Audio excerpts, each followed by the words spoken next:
For the record, I need you to say and spell your first and last name for me. Shawn Reynolds, ShawnReynolds. Okay. And can you give me a little bit of background on your journey up to this point in your career? Sure. So right out of high school, I joined the United States Navy. I spent 5.5 years in the Navy aboard a fast attack submarine. After getting out of the Navy, honorably discharged, the one job my wife said I couldn't get into was law enforcement. So I tried to honor and respect her wishes for a little over a year. And eventually she just said, hey, can you get a job with some benefits? So started applying for law enforcement. I was hired by the Leavenworth, Kansas Police Department, located in Leavenworth, Kansas. I spent a little over a year there before I was hired by the Olathe Police Department. And for the last 24, 25 years, I've spent my career with the Olathe Police Department. Olathe got a population of about 143,000. It certainly didn't when I started, but that's what it was when I left. And they cover about 65 geographical miles. I've spent my time coming up through that department, working in almost every different division, department unit that you can. I was the Deputy Chief of Police over both administration and operations since 2014. Ultimately, really wanted to get down further south and wanted to get to the state of Texas. This opportunity came around and I began the application process, and I'm humbled and honored to be here. Okay. And I know it's got a bit of process. You've been without a solid chief for a while. What do you think is going to be your major focus on how you want things to look around here? Two things, really: relationship and communication. So one, I spent 2 days last week, Tuesday and Wednesday, meeting with almost every single person in the department, telling them a little bit about me, a little bit about my experiences, a little bit about my thoughts and beliefs on policing. That I think is a good start, but I've got to continue that. And then also with the community, right? Building strong community relationships has got to be a focus for me. But it also can't just be a focus for me. It's got to be a focus for the entire department. Strong community relationships and relationships inside and outside of the department are going to help us heal, move forward as a community, move forward together as a police agency. And I believe that's how you get to good communication, is you start off building a good relationship, you build trust, and then you can get to good communication. And by communication, does that also include transparency? Absolutely. I think one of the things that makes policing unique, right, is the ability to, and this cry from the public for transparency and accountability and honesty and integrity, and those things are always important.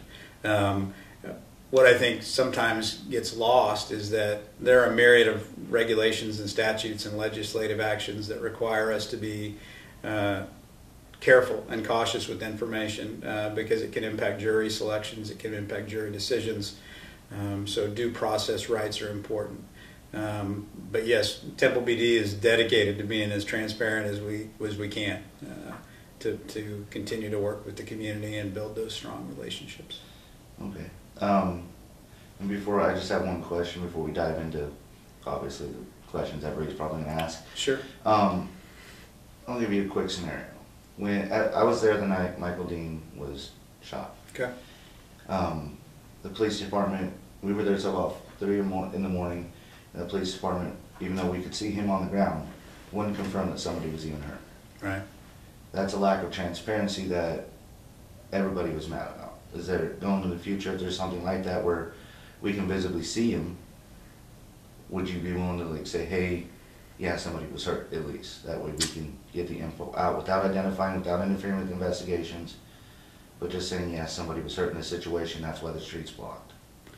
I think given what you're telling me, that makes sense. I don't really like hypotheticals, but Cody was there. And I don't know. Obviously, I wasn't here. It certainly seems like what you're observing and what is being said is completely incongruent.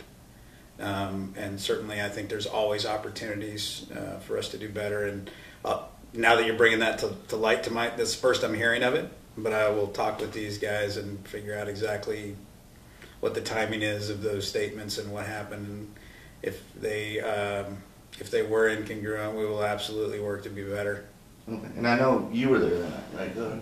Yeah, he was the one with us that night. Right. That was just something that I personally experienced with Temple PD, and I wanted to ask about. No, I appreciate it. Like I said, this is day 7 for me on the job. So hopefully everybody will give me a little bit of grace in getting up to speed on everything that's gone on in the past, 9 months.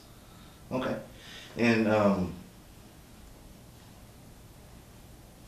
has what's gone on in the past couple weeks, and obviously it's really been heightened, tensions have been heightened over because of COVID and other situations.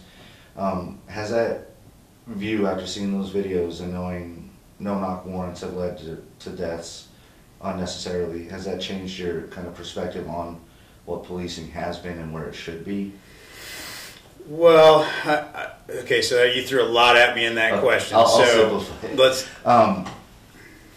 There's been a lot of excessive force and videos coming out, and obviously people are angry. Yes. Has the events of the past couple weeks in any way changed your view on how policing should be or has been?